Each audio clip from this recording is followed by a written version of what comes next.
Hey folks, this is part 2 of the podcast with Richard Duncan. If you have not heard about him, you can check out all the past interviews we've done with him at SimplePassiveCashflow.com/Duncan. And if you haven't checked out podcast number 1 with him, which we did past the last week, make sure you go check that out first. It'll kind of set the foundation for our continuation of our part 2 podcast today. And a lot of this is going to be talking more current and future facing, where I think a lot of the older stuff is more foundational, creditism, getting off the gold standard, things like that. But enjoy the show. This is a story about a dude named Lane. Then one day he went and tried to rent them out, and then he became one with the rest of man.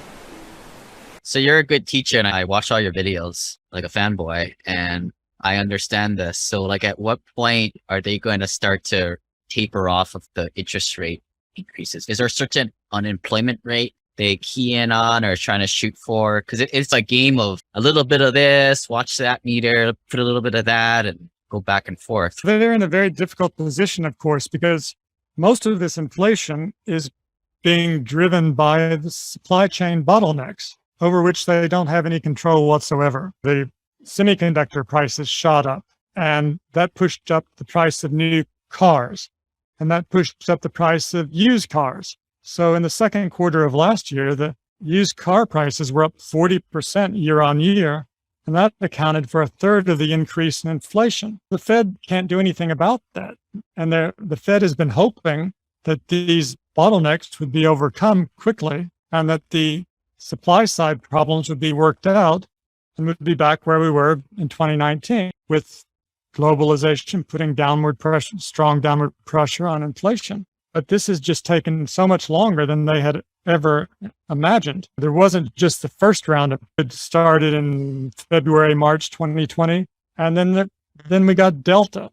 And Delta was another big blow. Delta is the first round that really hit Asia and shut down factories in Asia.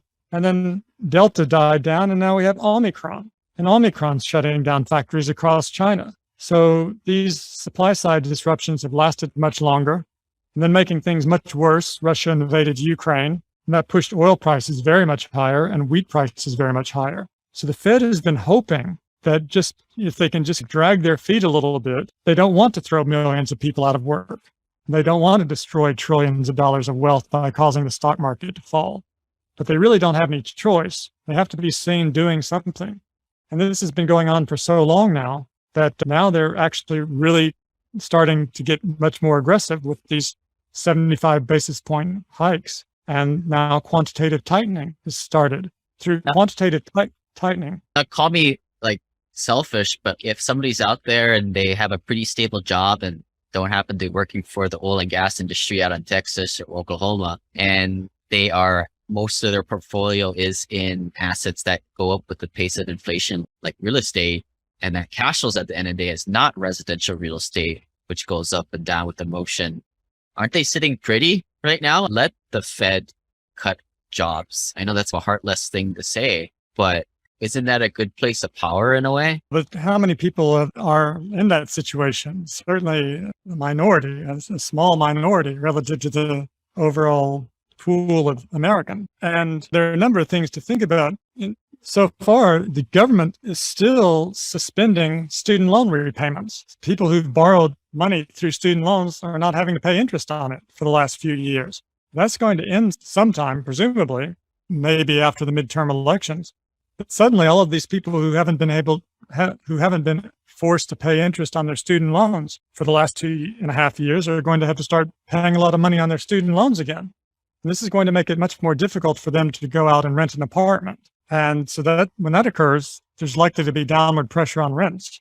And also, mortgage rates have shot up from below 3% at the end of last year to as high as 5.8% a few weeks ago. They could keep moving higher because the Fed is going to start allowing the Fed owns $2.7 trillion of mortgage-backed securities, and which it acquired through quantitative easing over the last few years. But now they're going to start allowing these to run off. And as the Fed shrinks its pool of mortgage-backed securities, someone else is going to have to buy those. And that's going to put upward pressure on mortgage rates, further upward pressure on mortgage rates. So we're likely to move into a position where property prices are falling, and perhaps substantially. So how long is this going to go on? I think it's going to go on until the inflation rate comes down significantly. And so the most recent employment numbers that we got just a couple of days ago were pretty discouraging. The consensus estimate was that job growth would be 250,000, which is still pretty strong as it is, but it turned out to be, 370,000. And the unemployment rate stayed at 3.6%. So that means the people still have jobs, they're still going to spend. So that means the Fed has much more work to do in terms of jacking up interest rates before the number of new employees stops increasing and starts shrinking. So we're in for many more interest rate hikes over the rest of this year and on into next year, I think, unless the economy just slows so suddenly that it goes into a significant recession in the near term, that prices start to fall. Now, the one positive note that we've seen recently, just over the last couple of weeks, is commodity prices are falling pretty sharply over the last 3 weeks or so. Oil is down from a peak of 140 to about 100, but also copper, wheat, timber, lots of metals, they're all falling very sharply. And so that will help some in terms of alleviating the upward pressure on inflation.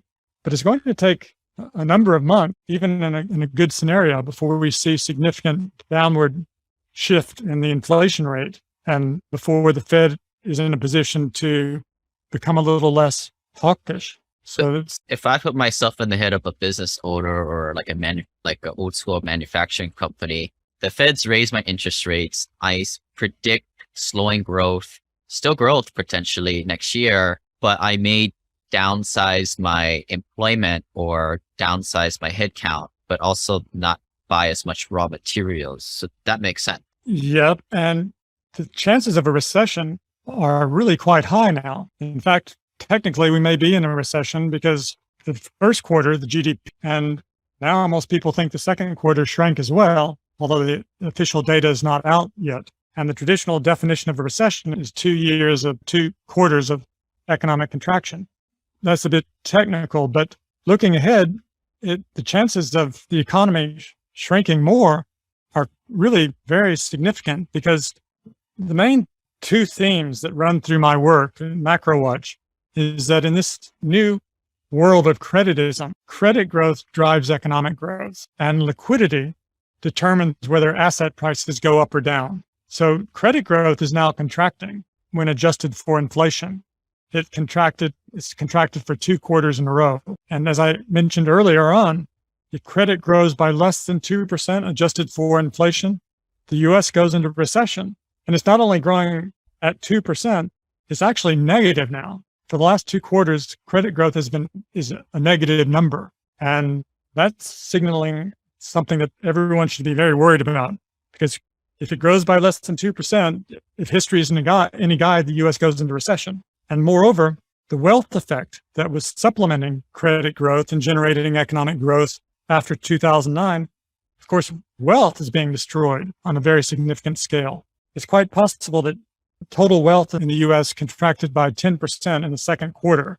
That's my estimate. Something like $15 trillion of wealth has been destroyed in the first half of the year. So with credit contracting and wealth contracting, those are the main drivers of growth. And so it looks like we're moving into a period where there is going to be a significant recession. It just hasn't hit yet, but it's very likely that we're going to continue seeing more and more signs of this. And with the Fed continuing to hike interest rates until a lot of people lose their jobs and the inflation rate comes down, well, that hasn't really even got underway yet. And so as the Fed keeps tightening, and as right now the Fed has started destroying money through quantitative tightening at the rate of $47 billion a month. It will be $47 billion in June, July, and August. And then it doubles to $95 billion in September and every month after that. And so what that means is, because of quantitative tightening, the Fed is going to destroy something like $1.1 trillion a year as long as this continues. If it destroys $1.1 trillion, That's 11% of all the dollars. And so this is going to cause liquidity in the economy to shrink. Now, I have an analogy for this. It's like quantitative tightening. Just imagine all the investors in the world are in one big ballroom, right? Having a party. And the loudspeaker makes this announcement that here's the news. We're going to start pumping the air out of this ballroom gradually. And the partiers are having a pretty good time. This is going to occur over many months. They don't really care immediately, but give it a few months, 3 months, 6 months, and it starts becoming difficult to breathe in the ballroom. Then panic starts to set in and everybody runs for the exits and people get trampled and it creates quite a calamity. And so we're just now at the point where they've just made the announcement that we're about to suck the air out of the ballroom, but no one's having problem breathing now. But give it 6 months and it will become much more difficult. And they did suck some air out of the room. They bumped it up. So maybe tell me if I understand this right. So best case scenario, the war ends or COVID kind of gets a little bit more under control and the supply chain issues, they dissipate, right? And then the Fed will probably lower or stop hiking rates and get back to baseline. People are pessimists out there. The war and COVID goes on for a lot longer. And the Fed, in a good way, they guide us to a soft landing where they hike up interest rates. They are meticulously looking at unemployment pops up, but then they catch it at that frequency to land, soft landing. Do you see that happening, or that's the middle case? And then we can talk about the worst case, I guess, later. But is that kind of a good understanding? Yeah, so there are two scenarios. There's the really bad case scenario where COVID gets worse and the supply chain bottlenecks get worse and the war spreads and globalization completely breaks down, in which case inflation goes to a much higher level and asset prices lose another 75%. That's the worst case scenario, not to mention potential of world war. So that's the extreme horrible case scenario. The best case scenario is the war in Russia ends tomorrow with a happy ending, and the sanctions are all removed from Russia. This is a very unrealistically positive scenario. And COVID ends tomorrow and no one else catches COVID and it's all over. In this very positive scenario, the positive scenario imaginable, it would still take quite a few more months before the inflation rate's going to come back down just because of the momentum. You still have things like rents are higher and are going to be factored into the CPI numbers. But in the very positive scenario, then yes, say a year from now, we'll be back. And this is the extreme positive scenario. A year from now, we'll be back where we were in 2019. The Fed can possibly even start cutting interest rates and ending quantitative tightening. Because we got a lot of dry powder at that point. Right. But the more realistic scenario is somewhere in the middle, where not being wildly optimistic or wildly pessimistic, trying to be realistic. This war in Ukraine is not going to end anytime soon. It doesn't appear. And even if it were to end, there's no certainty that the sanctions are going to be removed. And Putin is threatening to essentially cut off not only gas supplies, but oil supplies too now. So we could, even though oil's been a little bit weaker recently, some people fear that it could shoot up to $200 or even $300 a barrel. That's not impossible if Putin suddenly decides to stop shipping oil at all. And COVID is not going to end immediately. So what the most probable course is somewhere in the middle where the war keeps going, sanctions keep going, COVID keeps sputtering around China and causing some supply chain bottleneck disruptions. But gradually, because of a combination of some of the supply chain bottlenecks being worked out, I mean, for example, already semiconductor prices are coming down. And as I mentioned already, commodity prices are coming down. So this is good news, but it's going to take some time. The Fed strips out the commodity prices anyway when it looks at the core inflation that it really reacts to. So the most probable scenario is that the Fed is going to continue hiking interest rates probably into the middle of next year. And as it does, inflation will gradually move down, in part because improvements on the supply side, but also because of demand destruction on the demand side, as lots of Americans lose their jobs and as more wealth is destroyed. So asset prices have already fallen a lot. NASDAQ is down 30%. And a lot of the stocks in NASDAQ, of course, are down far more than 30%. A lot of wealth has already been destroyed, but the chances are that we haven't seen the bottom yet. It's probable that stock prices will continue to fall and that property prices will join them. And so I think we're in for more pain before we get to the other side of this, even in a reasonably good scenario. And in the kind of the worst case scenario, the Fed totally knocks out the economy and goes overboard with the interest rate spikes. The economy overreacts to adverse reaction to the COVID vaccine in a way. It just goes in a tailspin and goes into depression mode. Yeah, and there are lots of ways to paint a very bad scenario. The U.S., if the war expands in Europe and the U.S. then decides to impose sanctions on China, the way it's done on Russia, because China is supporting Russia, then globalization would really suffer under that scenario. And we would probably have much higher rates of inflation, which would mean much higher rate interest rates. And of course, much higher interest rates in the U.S. cause not only problems in the U.S., but all around the world. Right now, we have a super dollar. The dollar, there's like a Superman dollar right now.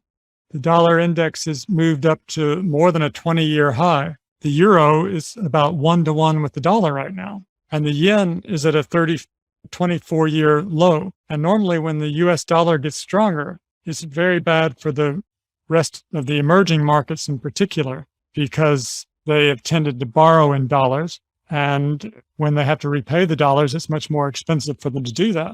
So recall back in the early 80s when Volcker hiked the interest rates to extremely high levels to crush inflation then, that created the third world debt crisis, with many of the South American countries defaulting on their debts, which reverberated back to the U.S. banks, which had lent them a lot of money. There was a period when the U.S. banks were in danger of going bankrupt because they'd lent so much money to the South American countries, and the South American countries couldn't repay it. So high interest rates, you'll start seeing corporate defaults, all the high yield junk bond defaults, emerging market defaults, and a lot of problems just through the very strong dollar. Now, I want to get into some of the ideas in your new book, The Money Revolution. You guys can check it out on Amazon. But before we go into kind of the bigger picture for that, the little lowly investor out there who might have a $2 million net worth, we always chuckle and say that's the average guy. But what should they be doing now with these three asset partners that we've overlaid? So $2 million in one way is a lot of money, and in another way it's very little money. If you're talking about net worth, then how much of your house is it? What portion of your house is that? Usually, I'll tell you what, like usually when I find these guys, it's like half of their net worth is in their house, locked up as debt equity. So they've got $1 million to work with elsewhere then? Yeah. But out of that, it's even the dimmer outlook. Like I would say 60 to 80% of that's locked up in their company sponsored 401k plans. It's locked in that stock market game. So I think for people like that, in terms of what they need to be doing, is they need to be investing in their business and make sure that their business keeps growing and that they have a business that is resilient as possible, and focus on making money through their business rather than trying to focus on speculating. These guys, they don't have businesses, right? Most of these listeners here are like working professionals, employees. I guess you could call your little rental property portfolio or your alternative investment portfolio an entrepreneur, but for the most part, they're employee mode. Sure. And it's okay. You can tell them they're screwed and just hopefully they can keep their job. That's what employees is. So as I mentioned earlier on, the net worth of the American public has risen by $90 trillion since 2009. Everything went up. And looking ahead, starting really from the second quarter of this year, now everything is going down. There's really no place to hide. No one guarantees you that there's always going to be a chance for you to invest somewhere and make money.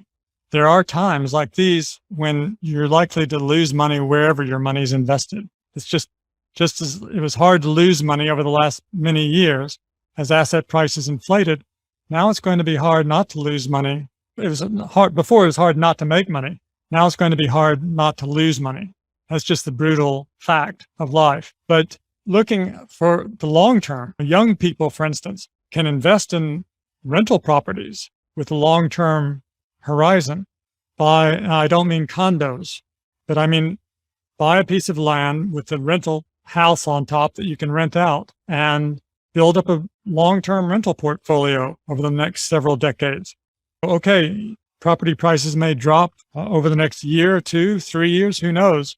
But over the long run, as you pay off these mortgages on your rental properties, you can develop a nice portfolio of rental properties over a number of decades that will give you a very comfortable environment when you're very comfortable retirement when you do retire. So that's one area I think that is open to most normal Americans, something that they can manage themselves and don't have to worry about corporations blowing up or something being mismanaged or fraud or some exchange going bankrupt and locking up all your assets overnight. I think that's a reasonable long-term strategy, even in this kind of environment, with the realization that you may have to watch your property prices fall in the near term. What do you like? I think the common thing I hear a lot from folks is, oh, geez, I'm just not going to do anything and just sit on cash. That's one possible way to play it. You'll lose some on the inflation side, but you may not lose as much as you would. Certainly not going to lose as much as you would playing a lot of the most speculative asset classes. Certainly not going to make it big if it is a good software thing. That's true. All right. So let's go into what so you have a lot of progressive ideas and what the government should be doing. What's on your list here that, and we don't have to go into all of them. Some of the big ones that are in your new book, just like what people's appetites and get them thinking. Okay. So the new book is called The Money Revolution: How to Finance the Next American Century. And it has 3 parts. The first part is called Money, and it's a history of the Fed since it was created in 1913. And it's important for investors and for everyone to understand the Fed because the Fed is the world's most powerful economic institution. It is the US government's most effective economic policy tool. And last year, if it had been a corporation, it would have been the most profitable corporation in the world, more profitable than Apple. So what the Fed does has enormous impact on the economy and on asset prices. So it's very important to understand how the Fed works and what it does. And that is what part 1 explains. The most important thing in the Fed's history in recent decades was when it stopped backing dollars with gold, setting off this money revolution that we've been talking about that turned capitalism into creditism. The second part of the book is called Credit, and it discusses the evolution of creditism and explains how the U.S. economy became addicted to credit growth and why the U.S. economy must have 2% credit growth adjusted for inflation to stay out of recession. And the third part of the book is called The Future. So this book covers a span of 120 years. The first 110 years from the time the Fed was created in 1913 up to the present, 110 years roughly. And the final part of the book, the history is covered in parts 1 and 2, but the final part of the book looks at the next 10 years, the future. And it tries to draw on the lessons from the past to make recommendations as to what we can do to make the future better. Now, this book was written primarily in 2018 and 2019, and it was largely finished by the time COVID started. And as you'll see, COVID created a very big problem for this book because here's why. So what I was looking at in 2018 and 2019 was that what we just lived through was the crisis of 2008 and the government's response to that crisis. So during that, we had a big global credit bubble. It started to blow up into a new Great Depression in 2008. And the government, by running trillion-dollar budget deficits, and the Fed, by creating trillions of dollars and financing those budget deficits at low interest rates, they managed to reflate the bubble. And despite all of this extremely aggressive fiscal and monetary stimulus, there was no inflation. The highest rate of inflation we got at the CPI level was 3.8% in 2011. And by 2015, there was actually deflation again. During the first few months of 2015, the CPI was negative. So what lesson should we draw from that? For just using the Fed, when the Fed creates money, it adds to the monetary base. In 2009, the monetary base grew by 110%. Now, this was roughly 4 times higher than the peak of World War II, money supply growth in World War II.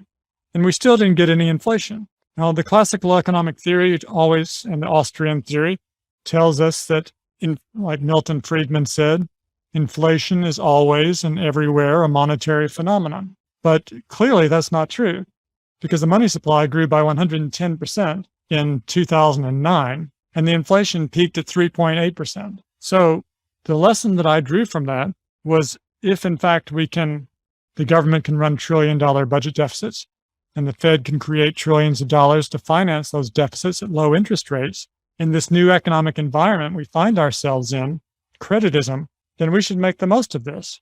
And what I recommend in the third part of the book is that over the next 10 years, the US government should finance a multi-trillion-dollar investment program targeting the industries and technologies of the future, because it seemed that it was very easy for the government to spend trillions of dollars and the Fed to finance trillions of dollars with no inflation. So when COVID started and the supply chain bottlenecks erupted, and then the war in the Ukraine occurred, suddenly we have high rates of inflation now. So this causes a very serious blow to my thesis and my recommendation that the government can get away with this without causing high rates of inflation. But if one of our more positive scenarios plays out and the supply chain bottlenecks are overcome, the war ends, COVID goes away, in a few years from now, we'll probably be back in the same situation we were in 2019, where globalization is once again so disinflationary, the inflation rate will be under control, and the government then would be in a position to finance a very large-scale investment program over the next decade. And so the inflation has been quite a blow to this argument in the book, in the third part of the book.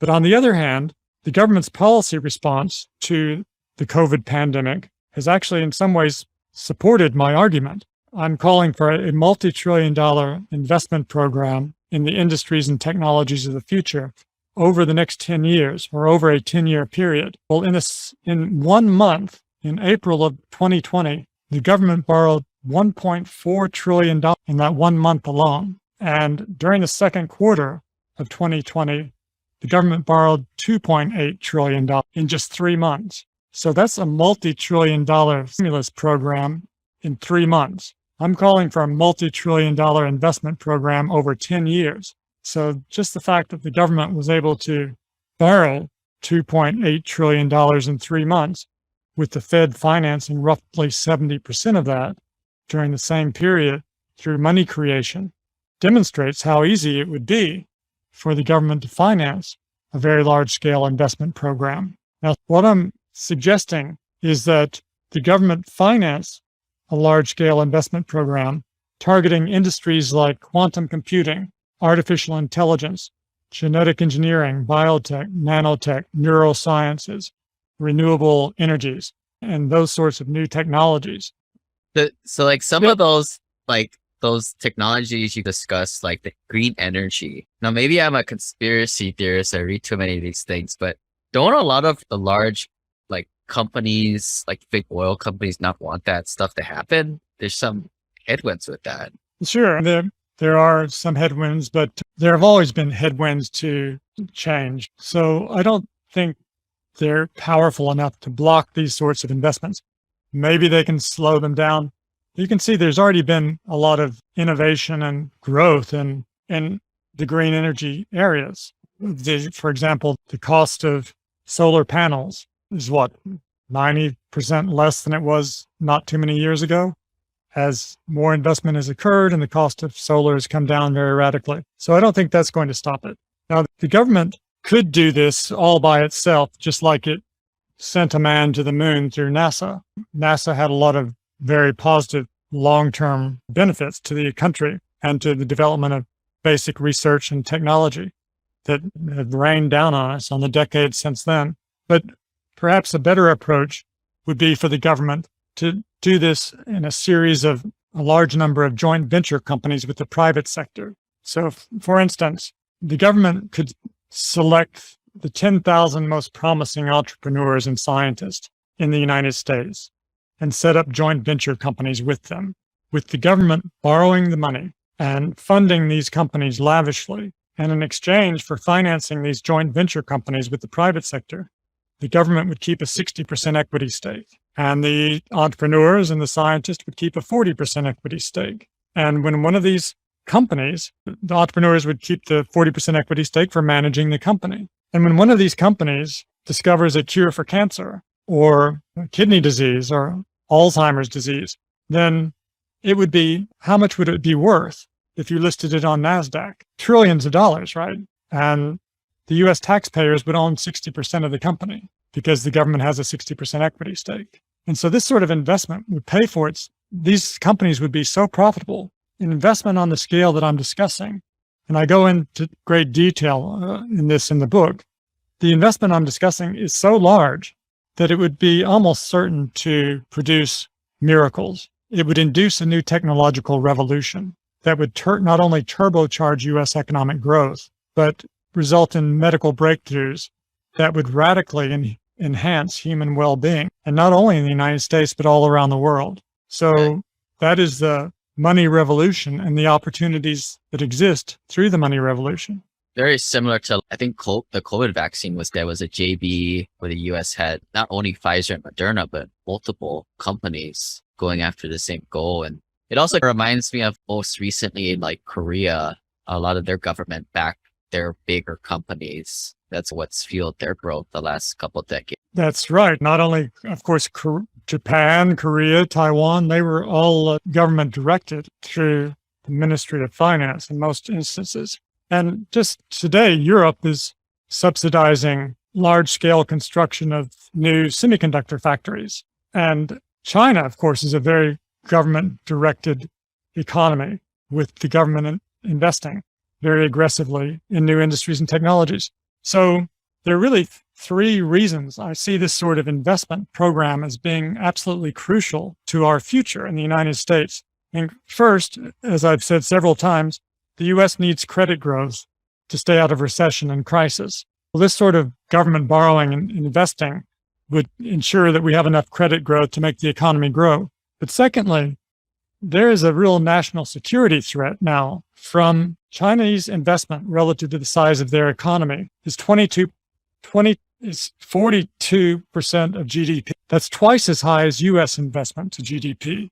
So China, relative to GDP, is investing twice as much as the U.S. And in terms of basic research, in terms of research and development, in the year 2000, the United States invested 8 times more than China did in research and development. But in 2019, China overtook the United States in research and development investment. And if current trends continue, then by the end of this decade, China in 2030 will invest 40% more in research and development than the United States does. And if that happens, China is going to very quickly become the dominant superpower, economically, technologically, and militarily. And the real threat, the biggest threat perhaps, is the risk that they're going to develop artificial intelligence before the United States does. If the country that gets to artificial general intelligence first, the point where machines are as intelligent as humans, after that, they'll become exponentially more intelligent very quickly.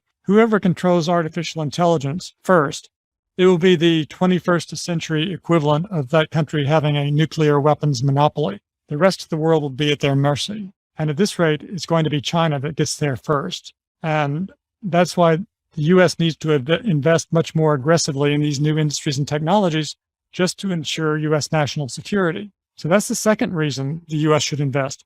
But the third and the most compelling reason, I believe, is it would be so easy for the U.S. to finance an investment on this scale, and it would be so certain to deliver just extraordinary breakthroughs and technological and medical miracles, and do so much to improve human well-being and increase job opportunities and national wealth and prosperity, that it's a moral imperative. We must do this because we can do it. And so that's what the book is all about. It's called The Money Revolution, describing how we got to this new economic environment we find ourselves in, and the opportunities that this new economic environment opens up to us, how to finance the next American century. That's the subtitle. Yeah, so folks, support the book. If not, the Chinese are going to kick our butts. Get the AI. Got to push these ideas forward. I would also say check out Richard's website, richardduncaneconomics.com. We'll put a link. I've got a lot of our older interviews with you, Richard, at the website, SimplePassiveCashflow.com/Duncan. So if people want to go back and see if he changed his mind with anything, which I don't think he did, they can go back and review this stuff, listen to some of the older interviews. And if you guys are really interested in this stuff and in a pretty efficient manner, check out his Market Watch subscription too. I don't know what's the best way of checking that out, Richard? Yeah. So my video newsletter, which has been going now for nearly 9 years, is called Macro Watch. And what Macro Watch is, every 2 weeks, I upload a new video. It's essentially me making a PowerPoint presentation with audio describing these slides, discussing something important happening in the global economy and how that's likely to impact asset prices, stocks, bonds, properties, currencies, commodities. And so, for example, some of the recent videos, the main themes of Macro Watch are that credit growth drives economic growth and liquidity determines whether asset prices go up or down. So last year, the big theme of Macro Watch was the Fed was creating $120 billion a month. And so this was creating a liquidity tsunami, I called it, that was likely to drive up asset prices. And in fact, it drove them into a frenzy. But starting around September last year, the Fed started changing its tune and letting it know that it was going to taper quantitative easing. And it turned around from having very loose monetary policy to very tight monetary policy. And so at that point, I turned bearish around September last year, saying the liquidity tsunami is coming to an abrupt end. And since then, I've published probably at least 10 videos with titles such as Fear the Fed and Prepare for a Very Hard Landing that have warned that as liquidity dries up, it's going to be a very difficult environment for asset prices. And sure enough, asset prices have been crushed. So these are the types of videos that I produce. And so if your listeners would like to learn more, they can visit my website, which is richardduncaneconomics.com. That's richardduncaneconomics.com. And if they would like to subscribe to Macro Watch, hit the subscribe button. And I'd like to offer your listeners a 50% subscription discount. So if they hit the subscribe button, they'll be prompted to put in a discount coupon code. If they use the coupon code LANE, your name, they can subscribe at a 50% discount. So I hope they'll check that out at richardduncaneconomics.com. And at the very least, while they're there, they can sign up for my free blog and follow my work that way. Lane, I've just lost your audio.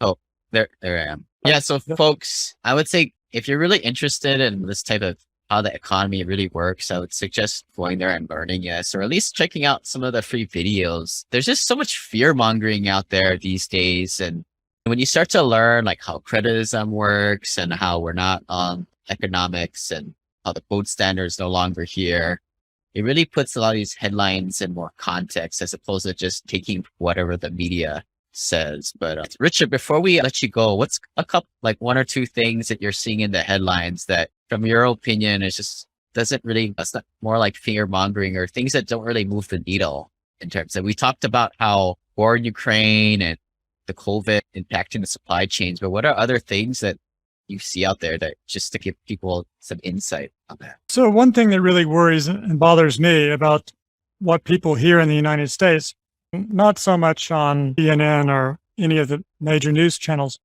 but there's the undercurrents. People are given this idea that the Fed is evil and the government is somehow evil and it's all corrupt and hopeless, and that the people running the Fed are out to get them and it's like some big conspiracy. That's just all wrong.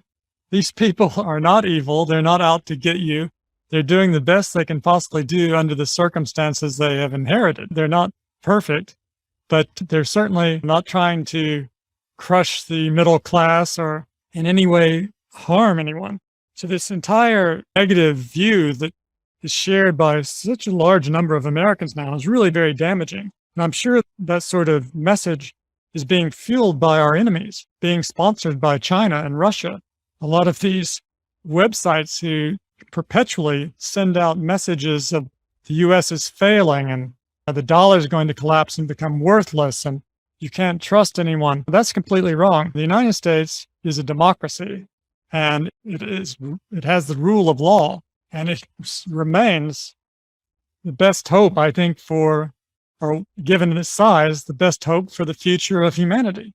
And we don't want totalitarian government like China has, where if you can criticize the government in the US, you criticize the government in China and you disappear. Criticize the government in Russia, you disappear. We've got a much better system. Now, sometimes these totalitarian governments like China can be very effective because they can just steamroll over all opposition. But if their president, who's now appears to be president for life, now if he becomes senile 10 years from now, the way Mao became senile in his later years, that was catastrophic for China. We've got a great political system in the United States.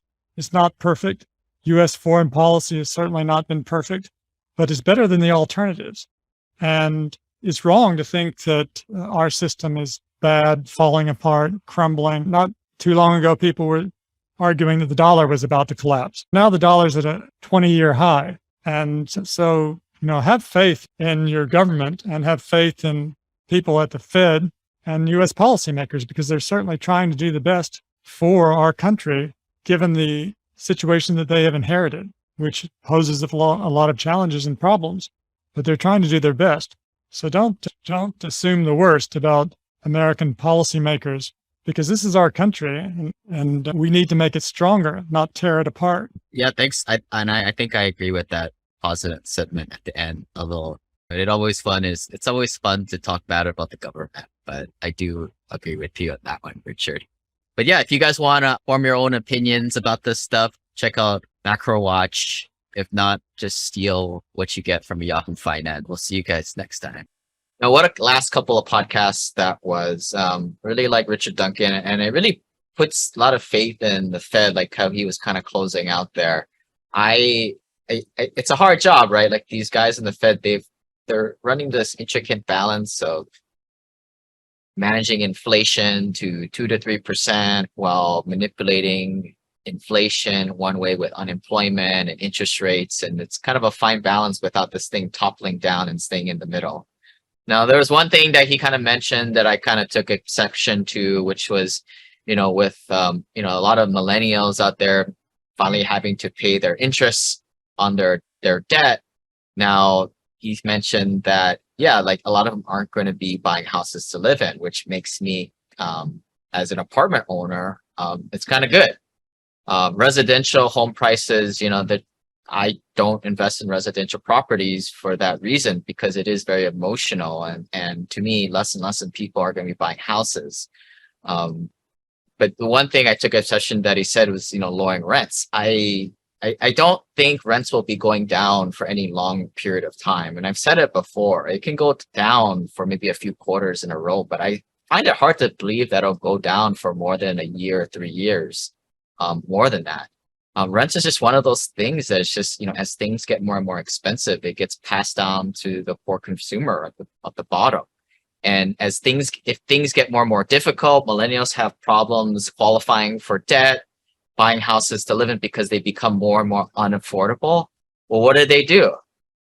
Well, we got vacancies. They can come and rent the apartment if they want. And that's why I kind of, this is, essentially why I like to invest in commodities that, cater towards the lower middle class, that kind of catch people as they come down. So if you haven't yet, make sure you guys check out some of our future events. We're going to be doing a couple here, and the January retreat in Hawaii, Martin Luther King weekend. Again, join our club to get access to more details, SimplePassiveCashflow.com/club, and we will see you on next week's podcast.